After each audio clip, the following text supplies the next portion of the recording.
Buenos días. Morning. Morning.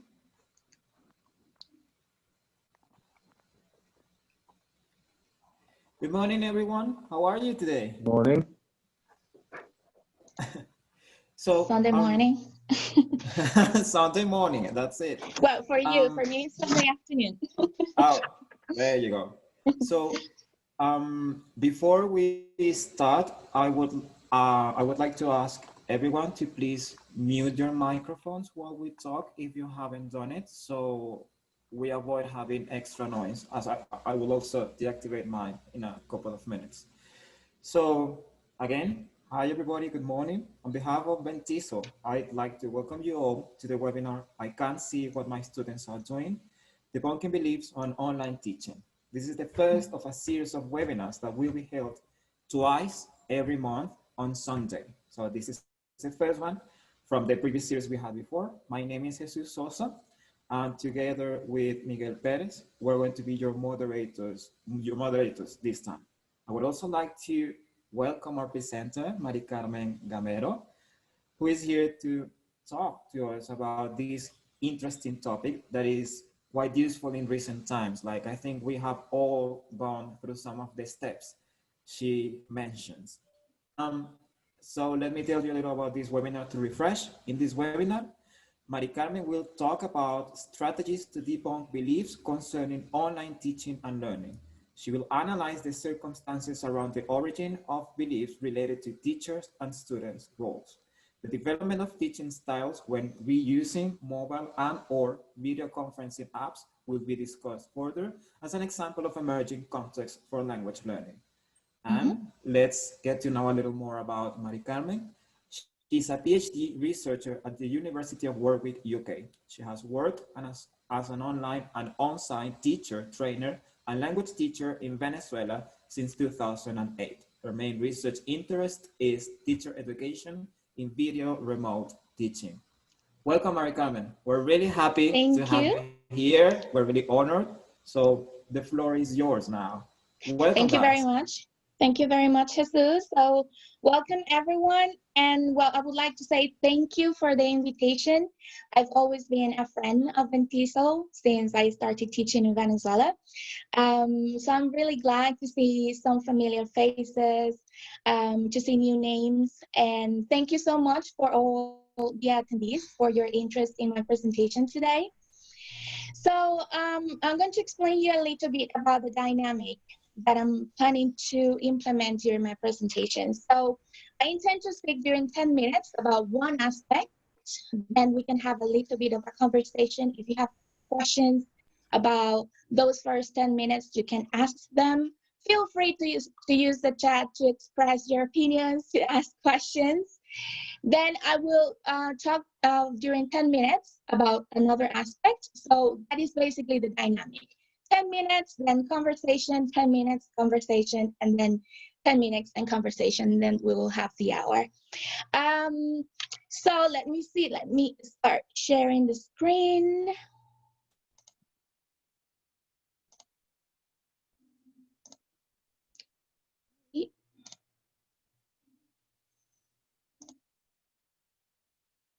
Okay, I'm using my phone as a backup so I can see that you can see the slides now.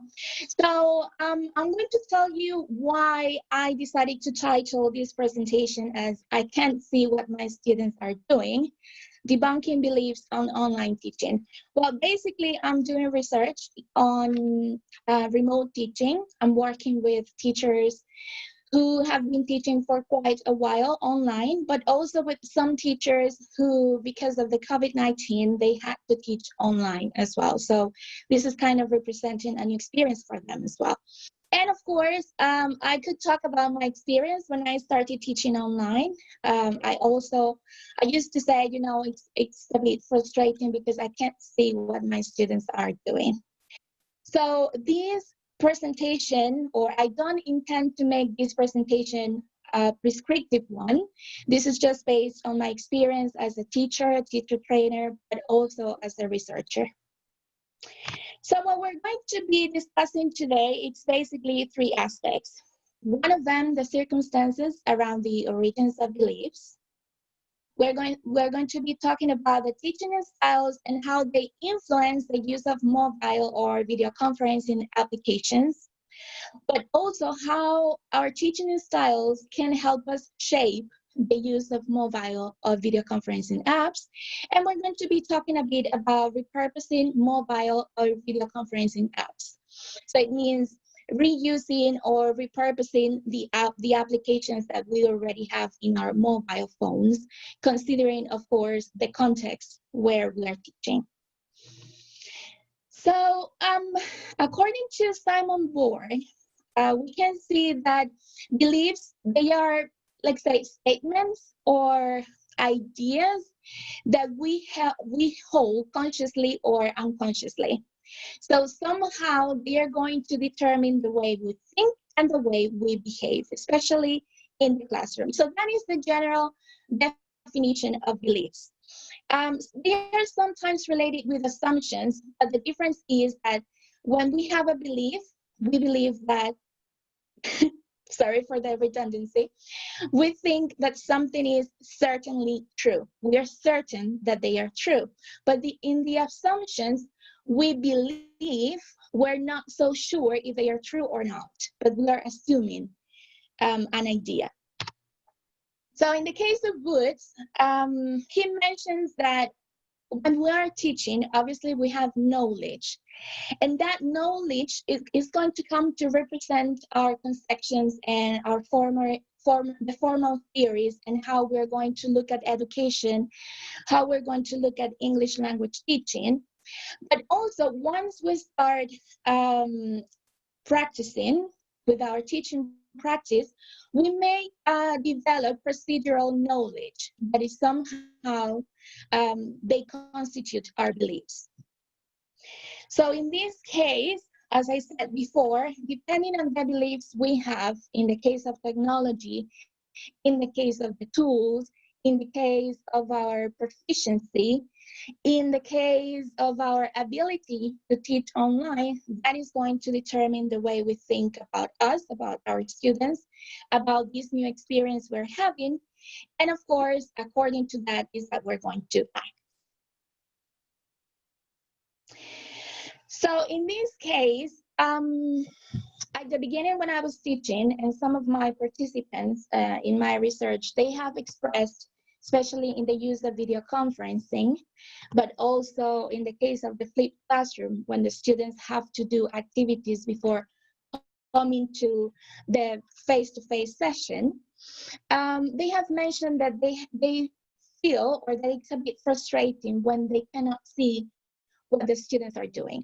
So when they expressed that, that is not a belief, okay? That is a fact, because they cannot see what the students are doing.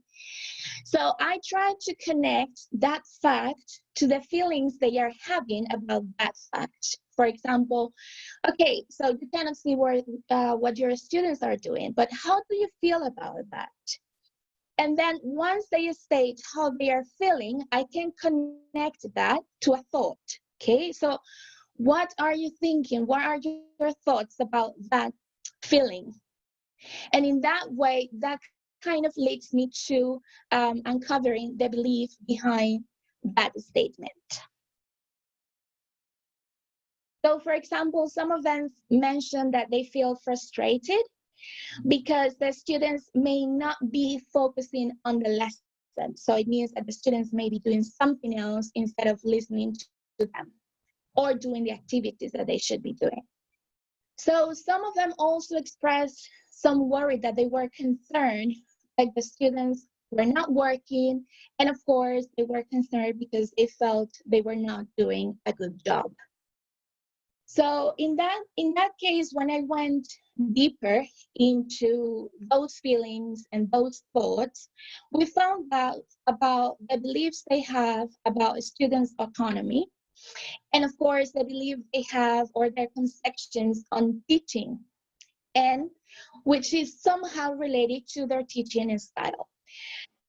For example, some teachers say, okay, I think my students may not be working on what we discussed or what I told them to do, or they are not paying attention.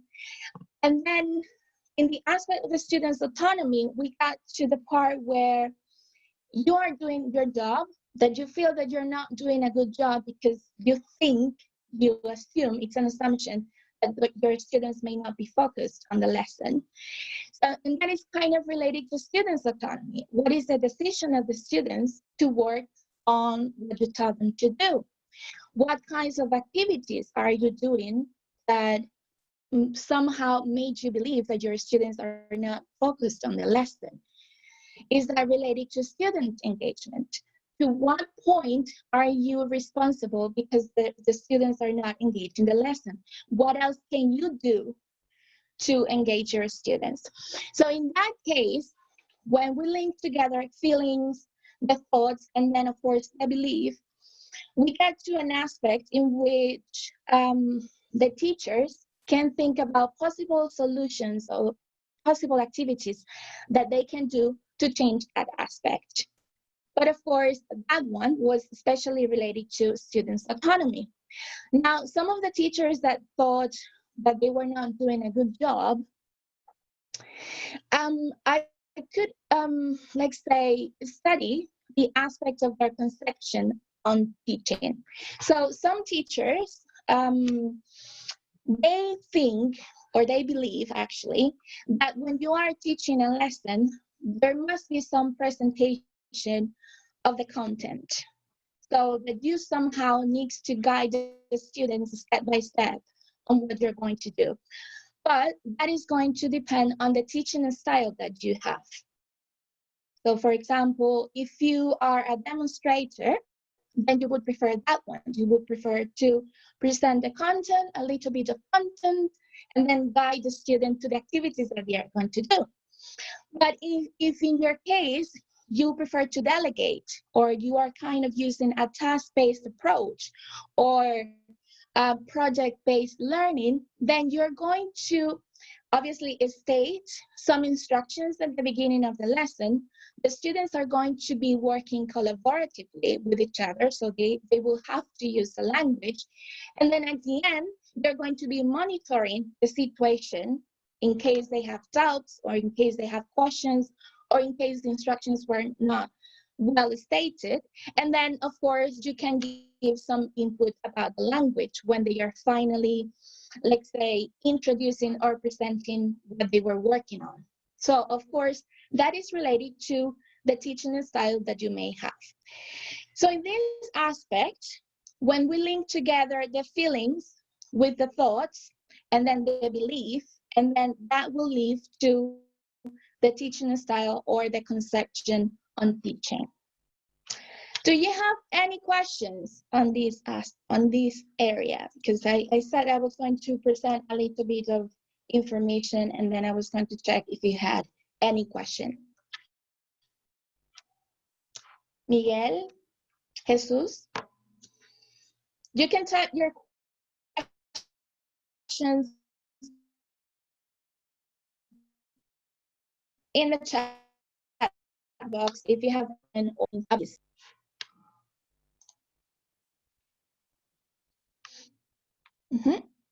I can see that everyone is quiet. Can you hear me? Okay.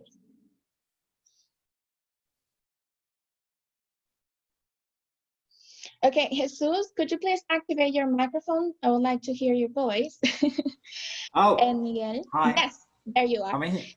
So we have a question here. Maybe students are not enough prepared to use technology. What if the students are not enough prepared to use technology, please? Well, in this case, I am focusing on the teacher and the beliefs that the teachers have. But of course, in that case, remember, when you are going to teach a course, we must make sure that the students have some abilities, some tech skills to use the applications we intend to use, and that the teachers, they have the skills to use the application. So I'm having experience now. The teachers are actually learning how to use the tool, but it's quite, let's say, they learn the basics. So progressively, when they feel more confident using the tool, they can incorporate some of their signature teaching methods, we could say. Now, in the case of the students, sometimes the teachers, they have to act as technicians as well, because they have to know how the application works to be able to guide the students in case of a problem. But when the students do not know how to use the tool and the teachers do not know how to use the tool, then there should be an administration representative taking care of that from the schools to actually prepare the participants and the teachers to use the application they want to use for the rest of the school year. Jesus? Yes, since you were mentioning the element of the comments, something that always has always caught my attention since I started, because it happened to me, is how the context and your colleagues in this case affect your beliefs on, especially in technology, because you're a new teacher, you don't know a lot, you're trying to define your teaching style and yourself as a teacher because you just came from being a student. But the opinions others have is like they give it away, like no, or this is not possible, or like you say, I cannot say what they're doing, and it's like you start assimilating that as a reality instead of seeing what's inside of your beliefs or how you feel or how your students feel, and it's something that, especially for new teachers, it's amazing. It amazes me because it's still a thing. It still is on. Yeah. So yeah, as you mentioned, I think the beliefs, they are like the starting point, because you have to be open enough to be able to try something new, to try a new tool to incorporate it to your teaching. So that is the first element. But also when you start teaching and you start in practice and you start realizing some of the challenges that you may face while you're teaching, there are other beliefs that get activated. So those beliefs, they may be related to the tool, or they may be related to a pedagogical aspect. Because when you are teaching online, the aspect is not just the tool, but how you combine both elements. Okay, so it's a combination of ICT, which is information and communication technology, and the tool you're using, but also your style and the way you teach. So obviously at the beginning, I'm going to tell you about my experience. At the beginning, when video conferences apps came out. So obviously you need to start like from your comfort zone, which is you will use something to present the information, because that was the belief at the beginning with video conferencing apps. So you have to present the information. So it was more of a lecture type in the case of my experience. But obviously when I gained confidence, and obviously I was participating in different CPD events, opportunities, any reading about online teaching, learning about new tools. In that way, I was gaining confidence enough to try some other things and to adapt the video conferencing apps from a lecture type to promote more the participation and the collaboration of the students. Okay, any other question? Yes, like Shaquille is mentioning, yes, we may face problems in logging in. So those ones are technical aspects. But once the technical aspects are mastered, we can say that, once we know how to use the tool, how to handle with any technical problem, we start thinking about the pedagogical aspects. Okay, my students, they are using L1 too much, or my students are not interacting with each other. So those are pedagogical aspects that should be also considered in online teaching. Okay, Jesus? Hi, I'm here. Sorry that I'm I was calling you answering too much. I was answering some because someone was actually commenting about those elements and sharing the password and all that. So I was, Yeah, okay. sending the So info. because we were having a conversation yesterday, Jesus and I, we were talking yesterday about today's presentation. And I asked him, have you ever said that? Like, I can't see what my students are doing. And what did you say, Jesus? Yes, that was actually one of my first things to tell my students and my colleagues, because as I said, when I was a new teacher, I was completely against technology. And now you see me nowadays being the opposite. I was like, no, and it was sad. And now that I see it, because I was at a school that had Wi-Fi, that had screens. I had a computer in my classroom, but no one used it. It was just to present PowerPoint slides. Okay. Because no one believed in technology, and me being the new one and seeing and commenting, and was like, but I don't believe either in that. Like, how are they going to do? I don't see them working. They're going to cheat. They're going to do whatever. But at some point, and this was my breaking point, I decided I saw technology as an enemy even. Okay. But then I got to this point and said, well, I either do something with it, or you know, just take a step on a side, because they're going to keep using it. It's going to keep existing. So I better learn how to live with this enemy.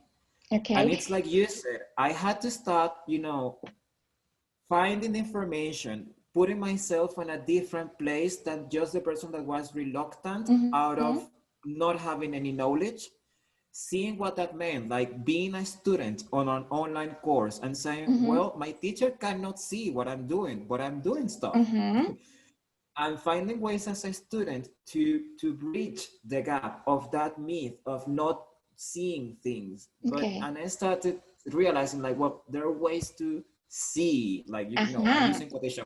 There are ways to see, maybe. So that's my question. So you said that you actually had, I mean, you said that you couldn't see what your students were doing. So I truly believe that. How were you feeling at that point? I was feeling a little frustrated and a little angry and disappointed, a little disappointed, maybe more of me than of my students. Okay. Because I didn't understand how to cope with that feeling. Okay. So in that case, the belief you had, like you said you thought you were not doing a good job. So that one is, I believe, related to your performance as a teacher as well. And it's a bit linked to your self-esteem as a teacher in your professional aspect. So what did you do to see what your students were doing? I started talking with them. Okay, you started talking with them. What else? And then I became a student on an online arena. Yeah. So, like I put myself on the place my students would be if I were the teacher. Yes, exactly. So I think I also read Doris' comment about the students turn off the camera. And I'm having that experience now, that sometimes the students turn off the camera.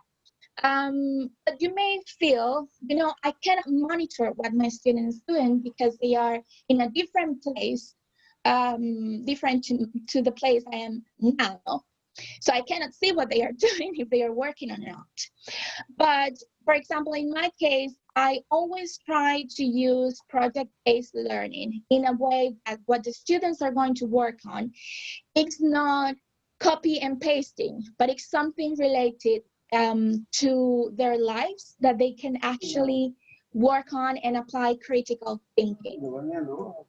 If they apply critical thinking, they need to come up with something new, maybe to solve a situation that they have in their daily life. And obviously, the situation of each student is different. I could see also another comment over here. So hello, everyone. Okay, so any other question or comments on this aspect? So it means that there are ways to see, and in my case, I believe in a student's autonomy. So that's what I try to promote, that they actually develop the learning skills for life. And obviously I am there in my case as a facilitator and to guide them to answer their questions, but I try to do activities with them in which they can apply critical thinking and they can think about their own situations and their own context. Okay, so I'm going to move on to, okay, so we have here a comment from Ricky. Yes. He had a Sorry, question. Jesus. Okay. And he So, also had a question. So PBL is a wise choice. However, don't you think PBL activities are time consuming? Well, I work PBL for the term or say for the whole school year. So it means that per term, they would have to be working on something. But there is also, we have also task-based learning, which is only a task. And it depends on the way that it is arranged. So it is something that could be doable in a 1-hour session, for example. Yes. So Adina is mentioning those beliefs most of the times are related to lack of trust and how hard we find to let go of control. Yes, that's something that is happening as well, especially if we are used to doing something to have the students in the classroom to monitor, to see what they are doing. When we go to the online space, it's a completely different world. And we can see that there is more responsibility on the learner than on the teacher and what the teacher was doing in the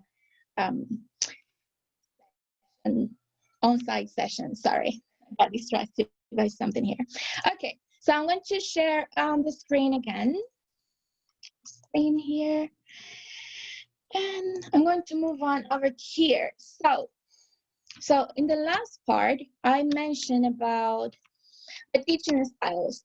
So Anthony Tasha, since 1976, you can see that the reference has quite a good amount of years, but it's still valid nowadays. And some of the styles that he described were related to demonstrator, delegator, lecture, and hybrid type.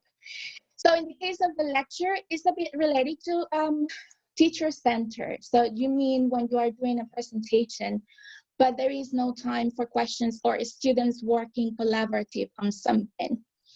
So the demonstrator is a bit like deductive teaching, we could say. When you present your students, you show your students how to do something and then you give them time to do the activity.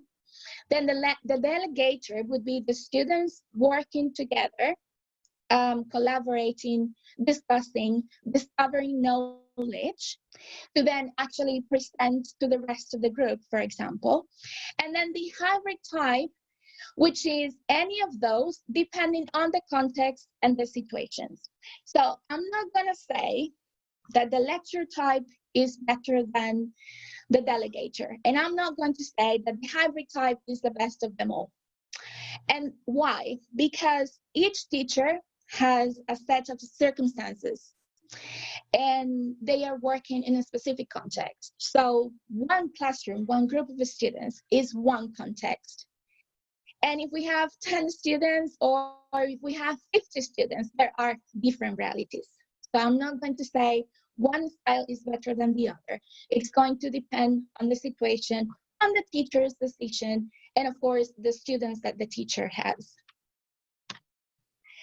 So in this particular case, talking about teaching styles, there are some styles that they give preference to the interaction teacher-students. So it is a teacher interacting with the students. But there are other people who prefer the interaction students and students. We can mention in that case a delegator type. But there are others that they want their students to be near because they can read the students. They can see the students' faces, they can see their expressions, they can see if their students are actually engaged. However, in that case, I may disagree a bit because even though you are looking at your students, you do not know what is happening in their minds or the mental processes that they are carrying out. They may be sitting there, but they may be thinking about something else. And of course, there are other teachers who give priority to rapport. You know, like you interact with your students, but you want to know how they are. You want to share something with them, like to have something in common. So that is built with rapport. So those are some of the elements of some of the teaching styles that I mentioned just a couple of seconds ago. So in the case of online teaching, if we look at online teaching, what this promotes is opportunity for independent learning. So most of the time what online teaching does is that you give the opportunity to decide how to learn and when to do it. That is usually the case, but of course this is changing a bit now because of all the situations we're living. Peer collaboration, so it means that the students are not learning from the teacher only. So it's not that the teacher is the one that knows it all. Remember that the students, they have access to the World Wide Web, and they can find more information and different to the one we are presenting. And even it could be even more updated to the one that we are presenting. And in the case of online teaching, so this one gives priority to the needs-based teaching. So it means more individualized. So depending on what the students are learning and they decide to learn and how to do it, is that we can kind of provide individualized attention. So you can see that from some of the aspects, some of the things I mentioned on teaching styles, they may be different or they may be against what online teaching provides. Okay, so there is kind of a difference, there is a friction between teaching styles and online teaching. So that's why we have some of the issues. And I know that the situation nowadays, because of COVID-19, teachers are doing online teaching instruction with 50 students, for example, or 60 students.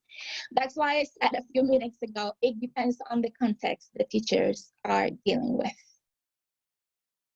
So that is the difference. I wanted to show this because obviously the teaching styles, depending on the teacher style that you have, you may somehow agree with what online teaching provides or promotes.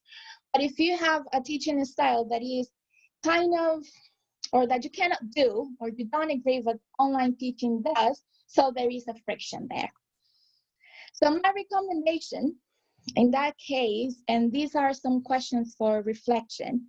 So what are we transferring from our on-site experiences to our online experiences? So there may be something that we are expecting to do, or we're expecting to do the same with technology. So it would be nice to reflect on that question.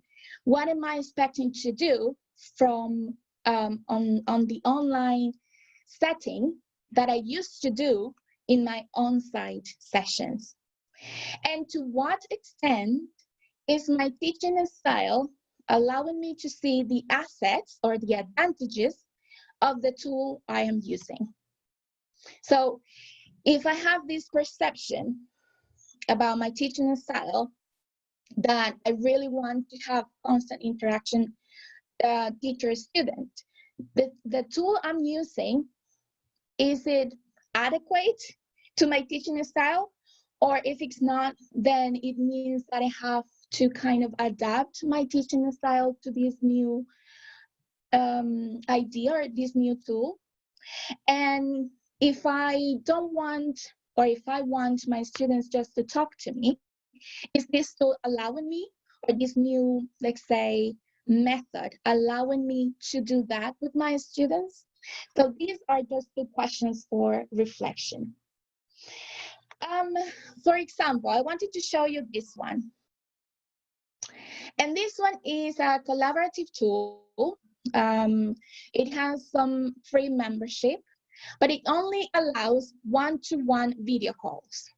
It's a collaborative tool that it can allow you to upload files, to share notes, You can start an audio conference. You can combine this with Google Drive. You can use emojis. You can type messages. You can send voice messages. So this one is a tool that you can use on your mobiles or that you can use on your desktop computer or laptop. So in this case, if I read that it only allows me to have one-to-one audio conferences or video calls. So does that mean that it will go with my teaching style? Is this good? And if I think it's not good, why? Is there a way I can use it for something that I'm intending to do with my teaching? So this is just a recommendation of, I really like it. I use it a lot. So once again, so think about your teaching style and think if you can use some of the activities you do with this tool, collaborative tool. So as Jesus mentioned, what helped him change his perception about online teaching was participating in different CPDs opportunities. So CPD is continuing professional development. So if you want to change your beliefs, for example, if you really identify that there is something you are saying that causes you frustration or a negative feeling, and once you discover the thought behind that feeling, and you decide to change because the change should come from you, you can either work on your beliefs, and once you work on your beliefs, you will work on your actions, or you can do it the other way around. You can work in your actions, like incorporating new tools or incorporating new strategies, and then that will help you reflect on them and maybe change your beliefs. So there are two ways to work on this.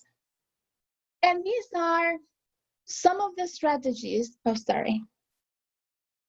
Let me move this because I have it. These are some of the strategies that you can use.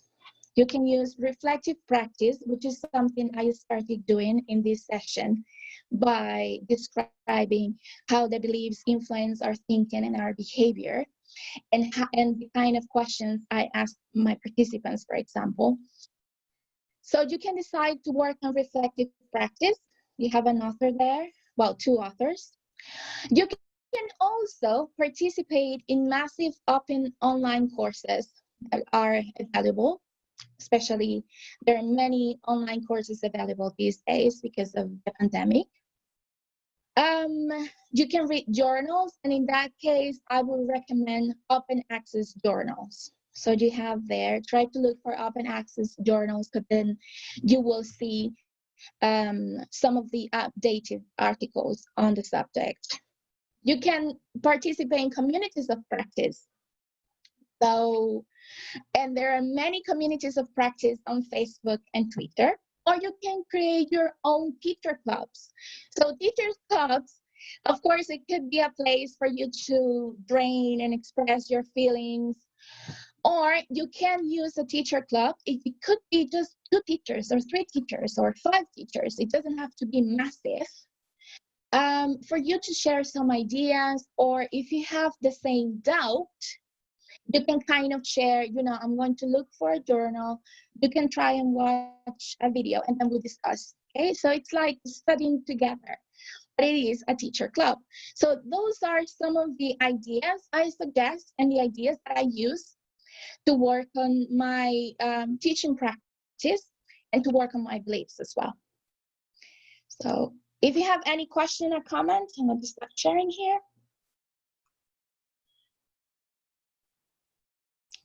So, I think that yes. while maybe someone asks a question or writes a comment, something that really got me from the elements where you say was that most of these decisions come from the context and your beliefs, and depending on what are the things that you have. Because I can see on the comments, for example, Naeem says students do not have as much access in Pakistan to go ahead with online sessions. I think it is a context similar to ours. You know it because you have practice here. Mm-hmm. For example, in my specific context, because even in Venezuela you have different contexts, but in my region here in Merida, we're used to not having electricity like 6 hours a day or 4 hours a day. You have lived this with me while talking about the webinar, but we still have to teach. And that makes an important part of the decision on what we can use, because not only we have electricity shortcuts, internet is not that good Yeah. here as in other regions. So you really need to go low tech on these ones. Yeah. Choosing the decisions that you have. For example, you showed something that is online, like a lot of people use Meet, they use Zoom, they use platforms such as Moodle. In my case, I've been moving to low tech tools to the point that I have for WhatsApp, for example. Or I don't use Moodle or Canvas because it's the one my students have the easiest access to, because maybe they have phones. So I have to use phones and the apps on the phone for them to do most of the job. So I Yeah. need to find a strategy for that to that. So I really got when you said that element, because context can go really far, and it's not a matter sometimes on saying one is better than the other one, but saying Yeah. what are the things I have and what are the things my student has, and how can them work, especially in COVID situation. Yeah, yeah, and we also need to consider the type of agency the teacher has. For example, in Venezuela, I I mean, I could decide the types of applications I wanted to use, of the type of virtual classroom I wanted to create. So that depends on my agency and the knowledge I had about ICT tools. But then we also have contexts in which the teachers, they need to use the tool that they are requesting to. So it could be Microsoft Teams, or it could be, I think, Slack.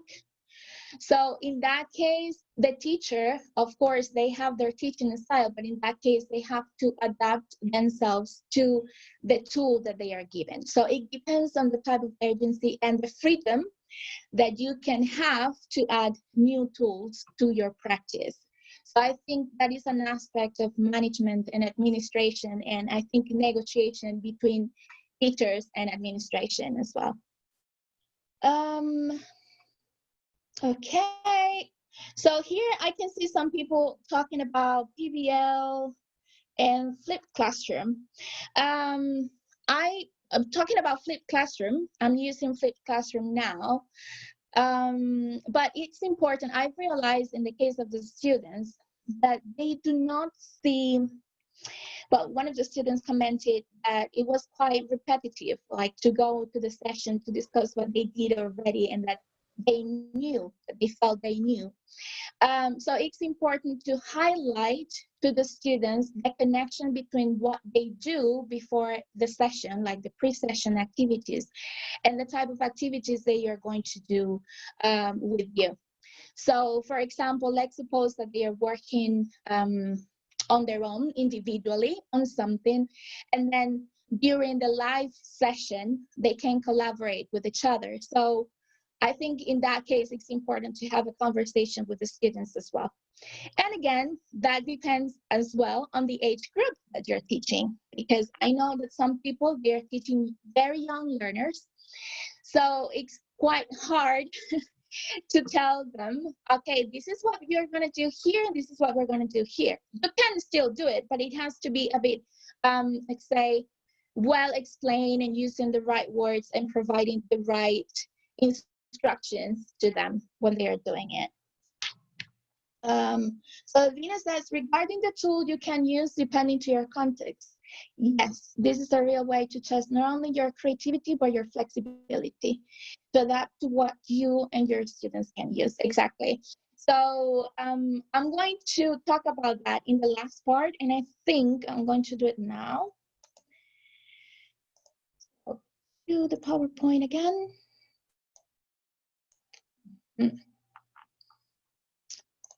So here, what I mentioned about repurposing the mobile applications that you have.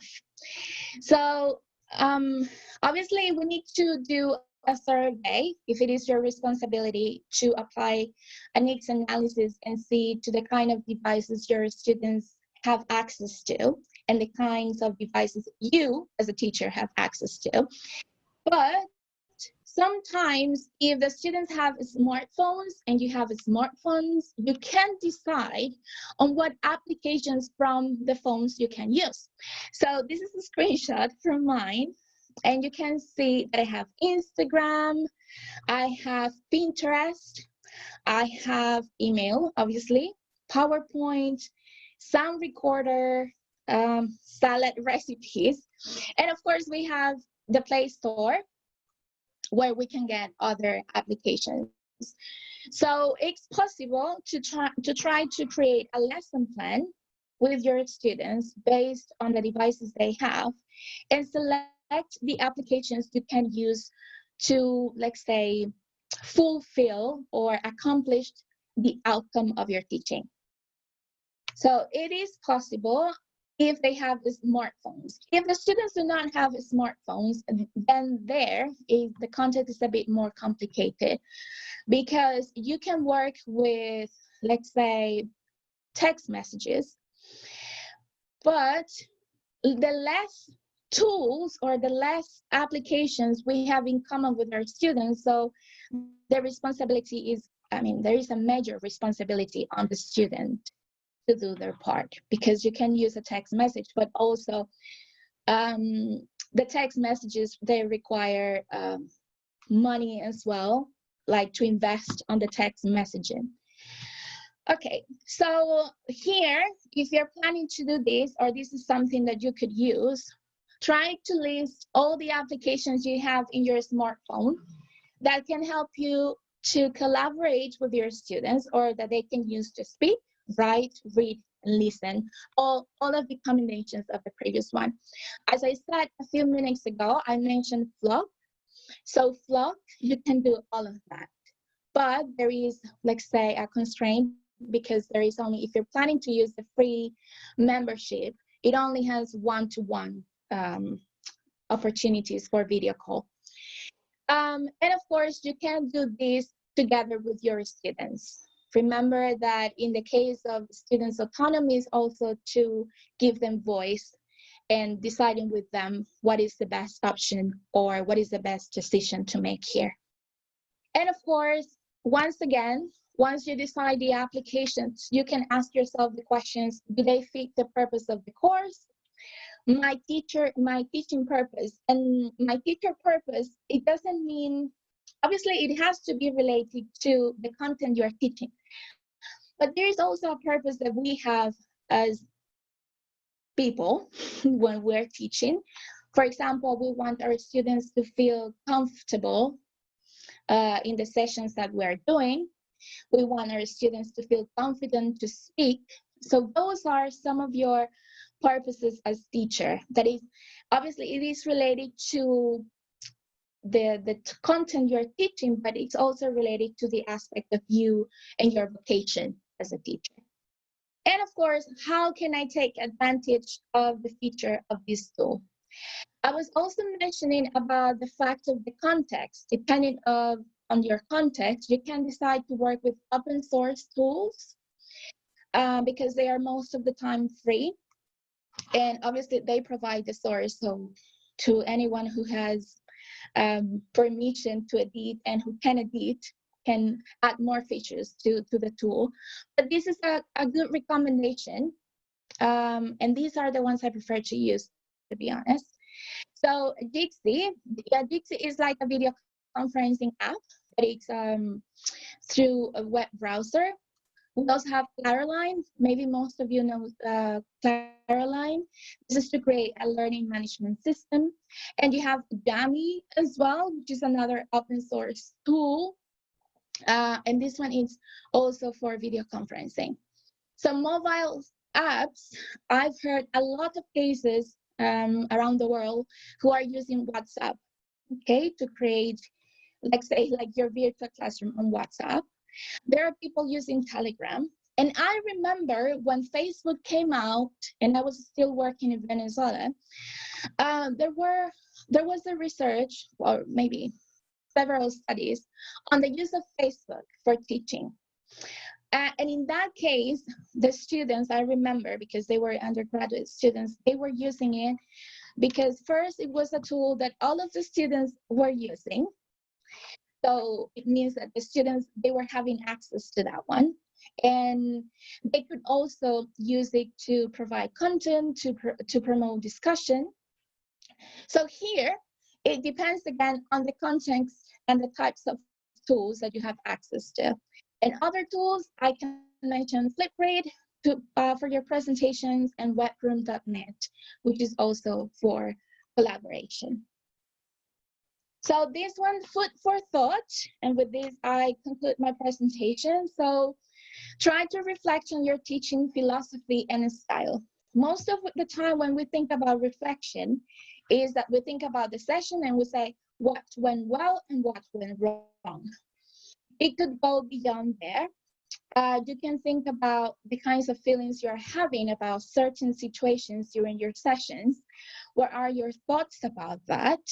And of course, you can get to your conception of your teaching, or your conception of the element that is being in risk in that situation. Also, try to consider your context and select the tools accordingly. So it means the type of tools the students have access to, the types of tools that you have access to. If you can make the decision to add new tools or to decide what tool to use, or if it comes from the administration, so how much of a negotiation can you do there? How much can you negotiate with them on what tool to use? Look for examples of best practices. As I mentioned, the journals, the massive open online courses, the communities of practice, the teacher clubs, and of course, continue participating in CPD opportunity. So this was what I wanted to present today to discuss with you. Thank you very much, and I'm open to hear any question or comment. Well, thank you very much, Maricarmen. This was really insightful. It is an opportunity to reflect and to actually an invitation to see ourselves as teachers and see what's on the inside, and see how can we maybe move or improve, or at least understand ourselves as teachers. So dear participants, if you have any questions or any comments, this is a moment for you to ask it and keep having this wonderful conversation. We see, for example, Ricky says, thank you very much. Luis Alberto, great tips, and Ricky, wonderful presentation. And no, that one. Do you have any other questions for our presenter? No? Still with the thank yous? I'm reading a comment that I received from Elisa Hernandez. And she said that she's working with young learners and she's using Flipped Classroom. So she finds really hard to give clear instructions, not only to the students, but also to the mom or dad. Yeah, I've heard about some people using videos to explain the instructions and demonstrating what they have to do with videos. And also, as you working with children, it also helps using storytelling. So yeah, those are some of the things that I've studied at the moment from other people who are doing online teaching. Okay, there is one from Ricky, and he says, could you give us some tips on how to help our students maintain their integrity and honesty in remote or virtual learning? That one is a very, very yes. complicated question, because I'm also working on that. So I don't know if you have the chance. Well, it depends on the age group you're working with and what kind of English you're teaching, if it's general English or EAP. So first, I think it's important to establish like a learning contract at the beginning of every session, school year, or experience. Second, highlighting to the students the importance of them working on their own assignments without, let's say, violating any kind of copyright. And I think for me, in my case, talking to my students, it has helped. But also, I would say the type of activity they have to use to do. For example, in my case, I am teaching academic writing. So I could ask them to select from the very beginning a specific topic they would like to work on. And depending on that, I state the essay question. So it means that I would ask them to write an argumentative text. So it's depending on the topic that I provide and how they are going to write the argumentative text, I can see that they are using their real ideas and, of course, the type of tutorials I give them. So maybe tutorials, the type of topic that you are intending them to use with the language or to put in practice, and of course, how they can combine them with what they are doing. And of course, depending on their age grade, the age group, sorry, depending on their age and the type of English you're teaching, if it's general English or ESP. Let's see. There's another question from Victor, and he says, what do you think about assessment? Should we focus more on formative than summative? I would actually use them both. More formative than summative, to be honest. And depending on the way that you're going to do summative, this one is kind of connected to the question of Ricky, because depending on what you want them to do at the end, try to make the evaluation or the assessment more focused on the reality and the life of the students. Something that they could talk about and that is related to them in particular. Okay, we have a question from Luis. He says, how many games could I use with my students? Games, in what sense? I think you could use, I mean, it depends. Because I don't know if you are using video conferencing or if you're using WhatsApp, which is mainly asynchronous. So it depends if you're going to use it in a synchronous way or an asynchronous way. For example, because I'm also teaching Spanish, so with my Spanish students, we develop the whole session, which is an hour, on a role play game. So I don't know if you have ever played Ludo. Have you, Jesus? Cluedo? I have. Yes. So Cluedo is like, it seems that there is a murder and in a party, for example, and one of the attendees was the murderer, okay? Or the assassin. So then obviously, even though one of them was the murderer or the assassin, they will not know, but you can give them the option to know who they were. And then they can start asking questions to each other. So you can set different stages to that game. But again, it depends on the type of tool that you're using and if you're using it asynchronous or in a synchronous way. So I can see that you use Zoom. But you can develop a whole session with one game, and maybe a role play game could be useful. Oh, thank you, Jesus. I'm not professor, but just Maricarmen. Okay, thank you very much. Any other question or comment?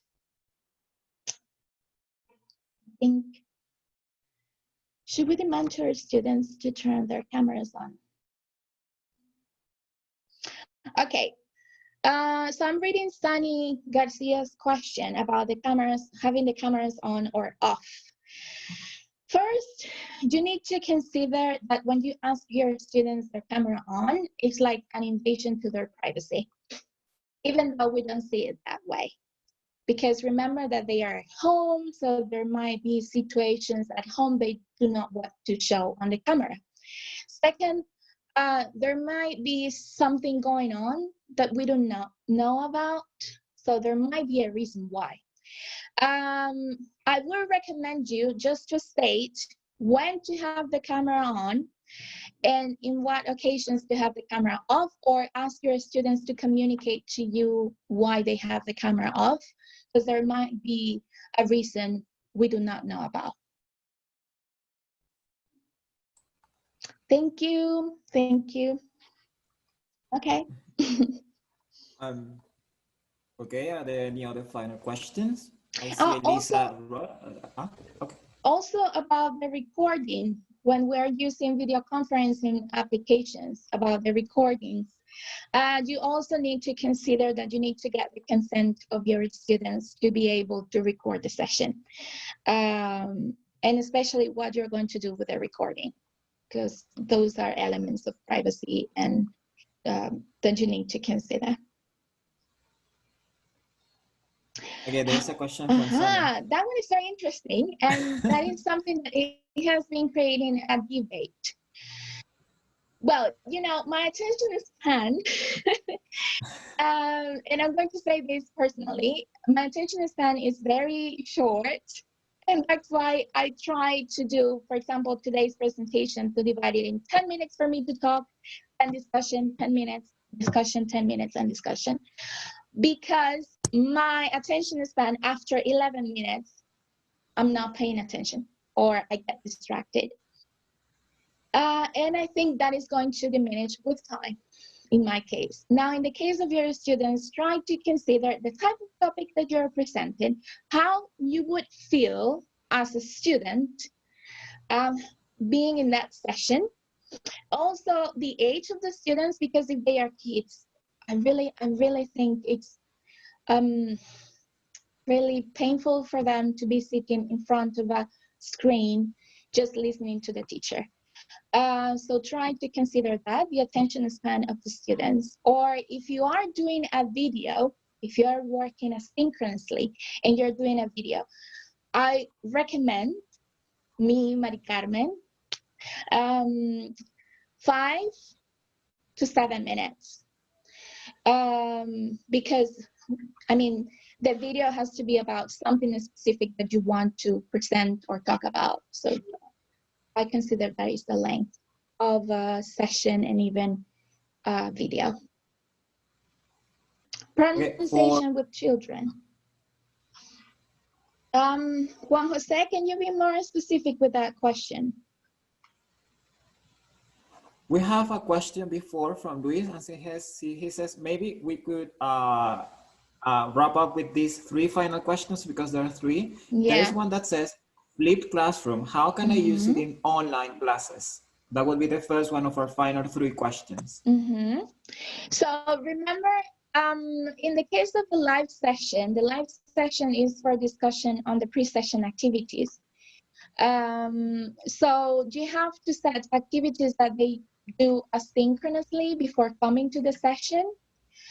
Most of the time, or the origin of the flipped classroom was to ask the student to watch a video, to, let's say, brainstorm about the ideas they had concerning the information of the video, and then coming to the live session to have a discussion or practice that information. So it depends, once again, it depends. Remember that I'm just talking from my own experience and from my research. So it depends on your content, it depends on your context as well. So once again, if you're using Flipped Classroom, remember to set activities for the pre-session that are going to be discussed or developed further in the live session. So leave the live sessions for collaboration, exchange of ideas among the students. Please share more about reflective practice. We're more interested to know. Maybe I could share that in another webinar later on. But in the case of the reflective practice, you have different tools. You can use the blogs as a way to write about your own reflections on the sessions that you are teaching. You can use videos. Okay, you can use your phone to record yourself talking about your session. But it's important that once you do that, you analyze yourself. So it means that you're going to read about what you write, and then you're going to establish like whether your beliefs or your feelings on that. And then, for example, if you say that you think your students L1 is not helping them to pronounce certain word in English, you can actually determine, you can write about that in your reflection, and then you can read about that topic, which is very specific. And then you can be able to change your way of looking at your students making mistake with a specific sound in English, for example. So that is in the case of blogs. In the case of videos, there is also a chance to record yourself when you are teaching. And then you can look at the recording when you are teaching, but not paying attention to the way you look, because you may get distracted with that aspect. But pay attention to the pedagogical aspect and the way you're using the tool, and if you're actually taking advantage of the different features of the tool. But I mean, reflective practice is a very interesting topic, and there is a lot of information about that. So that could be another webinar later on. I hope the bit of information I just given you is more than enough for today, at least.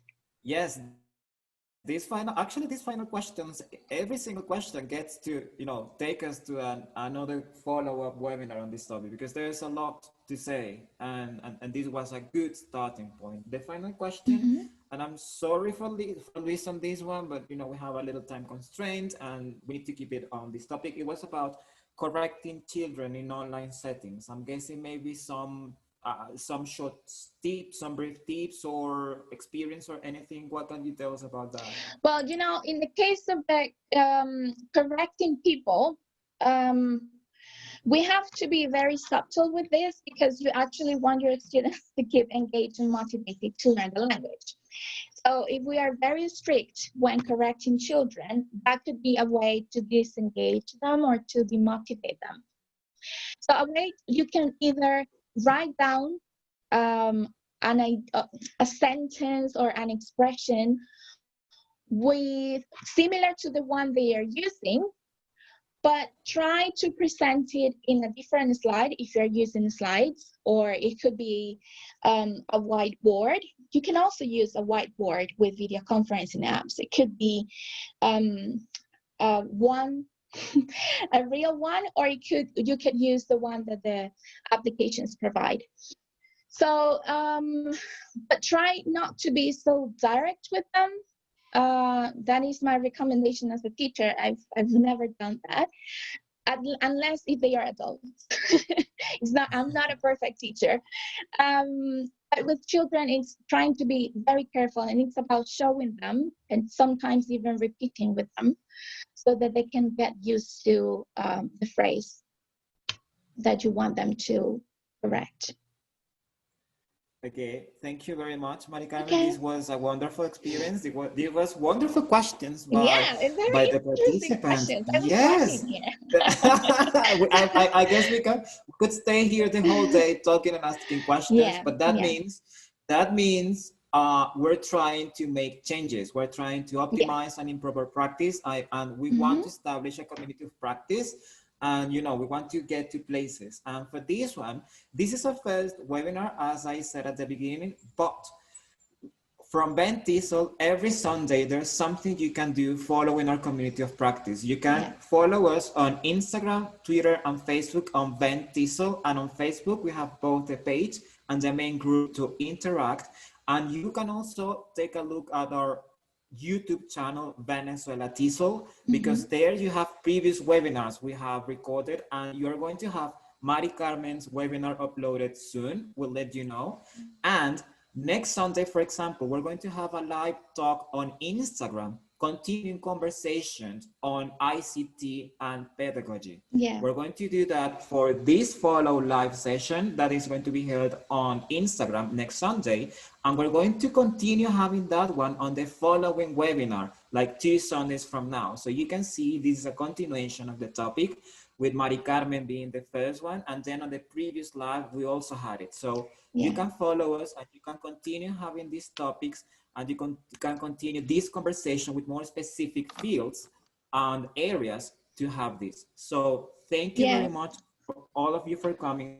Thank you, Maricarmen, for sharing. Thank you. So, I would like to say something, sorry, Jesus, that maybe the questions that have been stated in the chat box, they could be used as ideas for other sessions as well, other webinars. Yes, for sure, because like we saw, some of the questions could actually lead to webinars and sessions and practices. And the idea is this, to take ideas from you, the participants, and the needs that you have, and how we can establish this community, like it was one of the examples Maricarmen gave, and how we can help each other on all of these topics, because all of us have questions and all of us are going through this. So what better way than supporting ourselves on this one? Okay. Well, thank you very much for the invitation. I'm glad to have been the first one to the webinars. And well, I just wish you success with the rest of the webinars, and we'll keep in touch because I'm also a member of Ventisol. Okay, so have a great day, guys. Have a great Sunday and enjoy the rest of the weekend. Bye.